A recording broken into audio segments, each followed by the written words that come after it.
El 15 de enero de 1959, Argentina vio nacer a uno de los astrofísicos más destacados de los últimos tiempos, el doctor Alejandro Christian Raga Rasmussen, un hombre alegre, noble y generoso.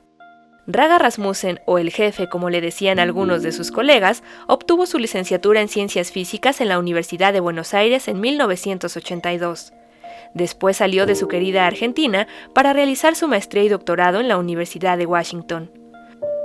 Posteriormente, realizó varias estancias académicas en Estados Unidos, Canadá y Reino Unido antes de llegar a México en 1995, primero al Instituto de Astronomía y después en 2001 al Instituto de Ciencias Nucleares, el cual fue su casa académica hasta su último día.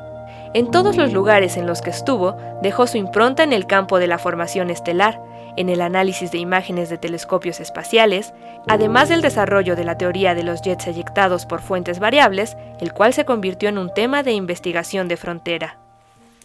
En particular, el tema que le interesaba más a Alejandro era esto de los jets protoestelares.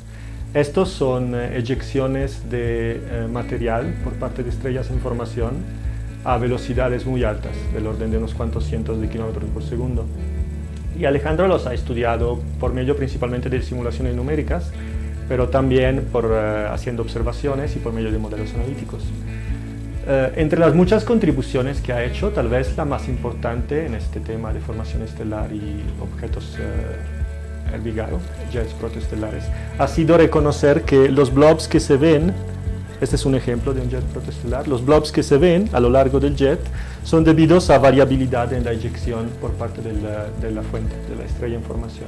Entonces, estudiando la dinámica de estos blobs, uno puede viajar atrás en el tiempo y reconstruir la historia de eyección del material por parte de la estrella. Estudiando eso, Alejandro ha mejorado el entendimiento de la formación estelar y en particular de los procesos de interacción entre la estrella en formación y el medio ambiente alrededor.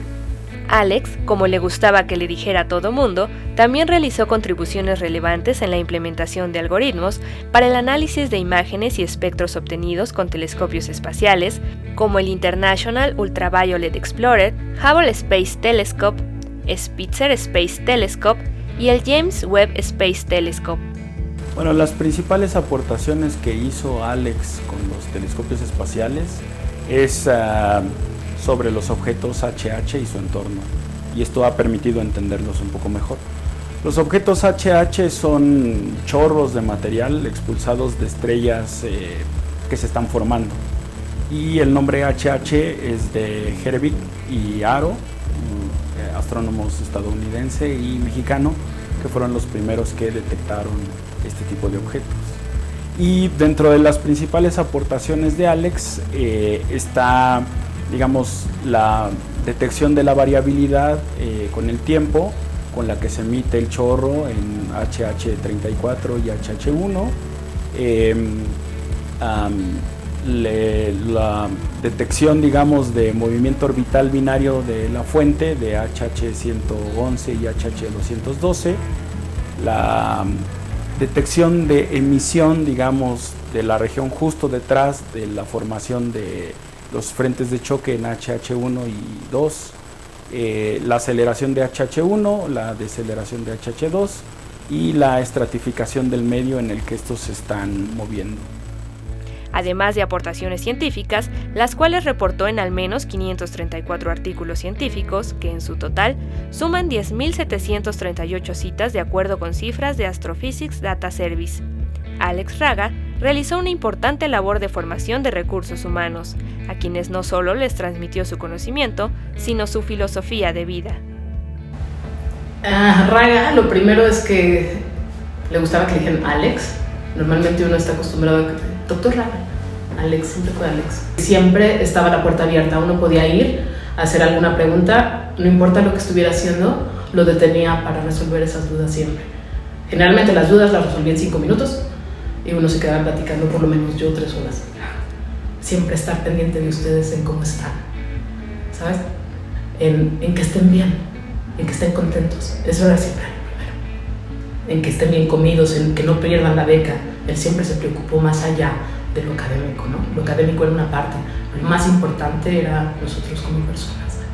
Reunirse, yo creo que es algo que le gustó mucho. Reunirse con sus estudiantes, también hacer fiesta, que la gente estuviera contenta. Eso es algo que siempre procuró. Una me enseñó a pensar fuera de México. Había que salir, tienes que salir, tienes que vivir otras cosas, tienes que vivir en otro país, ¿no? De alguna manera eso te hace que te abra el horizonte y abrirte también tu camino, tu propio camino, ser independiente de alguna manera, ¿no?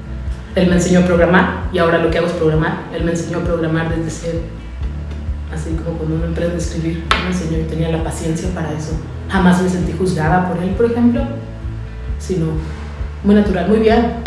Hacías correr un programa y te daba un golpe en la espalda. ¡Eh! Muy bien, muy bien. Se alegraba por ti, aunque sumaras 2 más 2, porque celebraba tu logro también. Siempre se preocupó y ocupó por socializar la ciencia en eventos como el Día de Puertas Abiertas, la Fiesta de Ciencias y Humanidades y la Noche de las Estrellas, o bien a través de charlas divulgativas o entrevistas, en las cuales transmitía lo apasionante y divertido que es la ciencia. Él siempre decía que era como un niño curioso jugando. Además tenía la habilidad de narrar las anécdotas más insospechadas de los científicos con el fin de humanizar a los investigadores. Alex Raga era un divulgador muy divertido.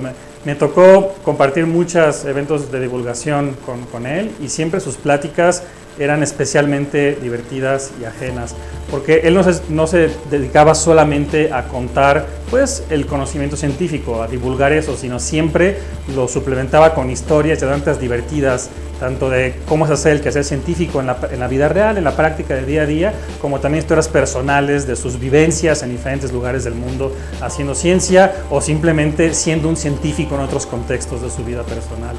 Él contaba historias como, por ejemplo, cuando el telescopio espacial Hubble tuvo un problema y casi se queda ciego. Contaba también historias de cuando iba a alta mar, cómo trataba de usar instrumentos astronómicos viejos para navegar con las estrellas. Entonces siempre era muy ameno eso. No se limitaba a la parte simplemente del conocimiento, sino a la parte humana de ser un científico. Entonces eso es lo que recuerdo mucho de su divulgación y creo que para él compartir eso, como lo divertido que es la ciencia, lo disfrutable que es cuando se ve como un juego, como tratar de llegar a cosas nuevas, de conocer cosas que antes no se conocían, pues eso humanizaba mucho lo que él hacía y lo transmitía a la gente de esa manera.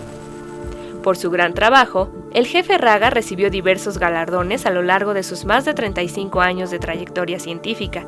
Algunas de las distinciones son el Premio de la Academia Mexicana de Ciencias en 1998, Fellow de la John Simon Guggenheim Memorial Foundation 2000-2001, Premio Scopus 2008, Medalla Marcos Meshinsky 2009, otorgada por el Instituto de Física de la UNAM, Premio Universidad Nacional 2010, otorgado por la UNAM, y el Premio TUAS 2018 de la UNESCO, entre otros reconocimientos.